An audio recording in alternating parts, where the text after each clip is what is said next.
আপনার ম্যানেজার কোথায়? রাখ দেন। ওইখানে আমাদের মেজারিং ইয়েতে মাপ আছে একটা, ওই মাপ অনুযায়ী দিবেন। আচ্ছা দেন, মাপ দেন।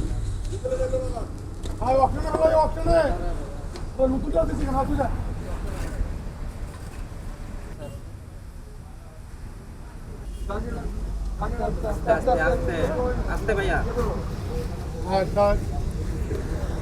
দেখেন তো আরেকটু যাবে কিনা, আরেকটু যাবে।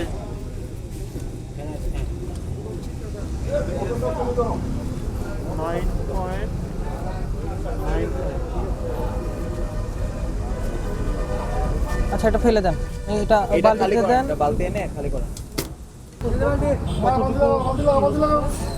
এটা স্যার বেশি দেয়, তো যাবে 45 ml এর মতো। এটাও বেশি দিচ্ছে। 120 মিলি স্যার। জি স্যার, 10 লিটারে 120। এখানে স্যার 67 ml এর মতো স্যার বেশি দিচ্ছে। আপনাকে ধন্যবাদ স্যার যে আমরা এই সুমাত্রা ফিলিং স্টেশন মূলত আমরা তো সবসময় ফল্টই পাই স্যার। আপনাদের 7টা ডিসপেন্সারি ইউনিটে স্যার আমরা চেক করলাম, কোয়ান্টিটি ঠিক আছে স্যার এই মুহূর্তে। অন্য সময় আপনারা অন্য কিছু করেন কিনা এর গ্যারান্টি নাই স্যার, অন্তত এই মুহূর্তে আমরা ঠিক পেয়েছি। তো সেজন্য আপনাদের ডকুমেন্টসও ঠিক ছিল, সেজন্য ধন্যবাদ।